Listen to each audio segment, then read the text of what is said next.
થરાદ વાવ અને સુઈગામમાં વરસાદ તો બંધ થઈ ગયો છે, પરંતુ અનેક એવા ગામો છે કે જ્યાં પહોંચી નથી શકાતું. અનેક ગામો જે છે ત્યાં ઘરોમાં પાણી છે, ખેતરોમાં પાણી છે, ગામો અત્યારે પણ જળબંબાકાર છે. ત્યારે બનાસકાંઠાના પૂર્વ સાંસદ પરબતભાઈ પટેલ છે તે થરાદના અલગ અલગ તાલુકામાં ફરી રહ્યા છે, લોકોને મળી રહ્યા છે, તેમની વાતો સાંભળી રહ્યા છે. આપણી સાથે છે પૂર્વ સાંસદ પરબતભાઈ. સાહેબ, કયા કયા વિસ્તારમાં ફર્યા છો, શું પરિસ્થિતિ થરાદની? મિત્રો, વરસાદ તો થરાદ, વાવ, સુઈગામ ને ભાભર 4 તાલુકામાં અંદરાધાર પડ્યો છે. બધા ખેતરો તો મારો જળબંબાકાર તળાવ પડ્યો એ રીતના ભરેલા છે. ક્યાંય ને ક્યાંય અત્યારે વરસાદ ગઈકાલથી બિલકુલ બંધ છે, પણ છતાં વોટર લોગિંગને લીધે જ્યાં પાણી ઊંચો આવ્યા છે ત્યાં અત્યારે આપણને એમ લાગે પાણી ઉભરી રહ્યું છે.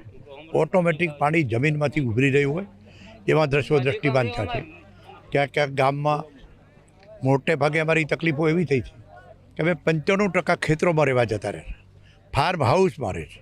ગામમાં કોઈ રહેતું નથી, એટલે ફાર્મ હાઉસમાં રહેવાને લીધે એક ખેતર બરાબર એક ગામ, એ બધા ખેતરોમાં રહે. એટલે જે રહેણાંક વિસ્તાર છે ગામમાં, ઘરમાં, ખેતરમાં જે રહેવાનું છે એમાં પાણી ભરાઈ ગયું છે. અમારે ક્યાં જવું?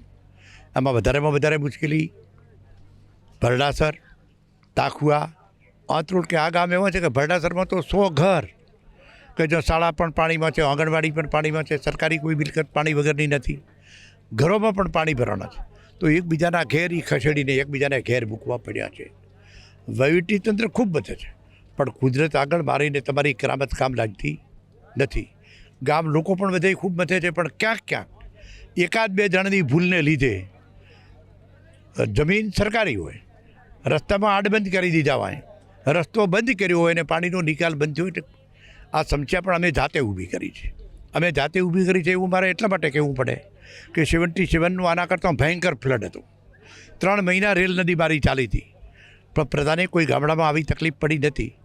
ખેતરોમાં રહેવા જવાને લીધે ખેતરો સમતળ કર્યા, ખેતરો હરખા કર્યા, ખેતરોમાં ઊંચાઈ વધારી, અને જેને લીધે જે કુદરતી વેણ હતું એ બધા રસ્તા બંધ થઈ ગયા. જેના લીધે પ્રજા પારાવાર મુશ્કેલીમાં છે. વહીવટીતંત્ર ખડે પગે તૈયાર છે, ક્યાંય ક્યાંય જે વસ્તુ પહોંચાડવી જોઈએ એ પહોંચાડે છે. ગામે ગામ કાયદો અને વ્યવસ્થાની પરિસ્થિતિમાં તો કોઈ તકલીફ છે જ નહીં. પણ મારે કેવું છે કે જે હાથે કરીને મેં દુઃખ બોર્યું હોય, ક્યાંય ગામ લોકો ખૂબ સમજાવટ કરે છે, પણ એકબીજા માત્ર પોતાના ખેતર ન તૂટે, મારી મિલકત ન તૂટી જાય, બધાને પોતાની મિલકતની પડી છે. એને લીધે ઘણા બધા પ્રશ્નો ઊભા થયા છે. પણ જ્યાં જ્યાં જે કરવા જેવું છે એ તંત્ર, અમારું તલાટી, ગામનો સરપંચ, ગામના આગેવાનો આ બધા સતત મથે છે. ગામ આખું અહીં તમે જુઓ કે આ રામપુરામાં આપણે ઊભા છે, રામપુરા વચ્ચે નાજાવાડા વચ્ચેના રસ્તામાં આ એક જ રસ્તો અમારો એ ચાલુ હતો, આગળનો બંધ છે. હવે આ બધા વિસ્તારને કેટલાય ફરીને જવું પડશે. અહીં આખું ગામ ભેગું થયું છે. ગામની સમજાવટ છતાં ક્યાંક ક્યાંક પાણીનો નિકાલ ન થતો હોય ત્યારે આવી પરિસ્થિતિ સર્જાય છે. પણ કુદરતના સામે આપણે બધા વામણા પુરવાર થશો. આ પરિસ્થિતિ છે ત્યારે વહીવટીતંત્ર ખડે પગે રહીને કામ કરશે. ગામના આગેવાનોને, મારા યુવાનીઓને મારી વિનંતી કે તમે ખૂબ મથો છો, ખૂબ કરો છો, ભલામાં ભાગ રાખો છો. કુદરતે જ્યારે આપણે દુઃખ આપ્યું છે ત્યારે ભેગા મળીને એનો નિકાલ લાવવા માટે પ્રયત્ન કરીએ, એ જ વિનંતી. આભાર બધાનો. 2015 અને 17 કરતાં પરિસ્થિતિ શું વધારે ખરાબ છે અત્યારે? 2015 ને 17ની પરિસ્થિતિ હતી ત્યારે 15 ને 17માં અહીં મારી આ પરિસ્થિતિ નથી. 15 ને 17માં જે બહારનું બધું પાણી આવ્યું, નદી આવી, અને જેને લીધે ઉપરના પટ્ટામાં દોડગામ, નાગલા, ખાનપુર આ વિસ્તારથી કરીને આગળ બધા પાણી ભરેલા હતા. આ વિસ્તારમાં એ વખતે પણ મારે રામપુરા, સૌપુરા અહીં પાણી ભરાણું હતું, પણ આટલી હદે પરિસ્થિતિ વિકટ નથી. પણ 17 ને આજે 8 વર્ષ થઈ ગયા, એટલે લોકોએ કેટલાય સુધારા વધારા કર્યા. એટલે હું કહું છું કે અમારી તકલીફો જે ક્યાંક તંત્રે, મારી ગામની પંચાયતે ખબર રાખવી જોઈએ.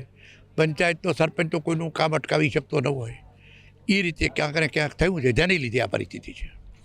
હજી એવા કયા ગામો છે કે જ્યાં પહોંચી નથી શકાતું? આપે કયા કયા ગામોની મુલાકાત લીધી? લોકોની શું માંગ છે સર્વે માટે?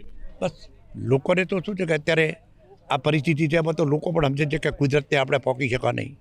તમામ પાક, મોટાભાગની આ વિસ્તારમાં બાજરી, ક્યાંક નારોલી જેવા વિસ્તારમાં ગવાર ને મગ જ્યાં મોટા હતા એ અનાજ પણ બગડ્યા છે. દાડમ પણ બગડી છે, જુવાર પણ બગડી છે. પાકનો સદંતર નાશ થયો છે. આ વિસ્તારમાં કોઈ પણ જગ્યાએ પાક કે બને તો એ છે કે અમારા પશુઓના માટે ઘાસચારો મળવો અમારે મુશ્કેલ થશે કે ઘાસચારો કોઈને ત્યાં થશે નહીં. એટલે પારાવાર મુશ્કેલીઓ છે, પણ જે કંઈ કુદરત આપે એને તો કોઈ સહન કરી શકે નહીં. એટલે લોકોની માગણી સર્વેની, અને સર્વે માટે સરકારે કીધું છે કે સર્વે પણ ખેતરોમાં પાણી ઓછા થાય એટલે થાય. અત્યારે તો મારો તલાટી કે ગ્રામસેવક કે કરશે તો પણ બધે હાચા ખેતરોમાં પહોંચી શકશે નહીં.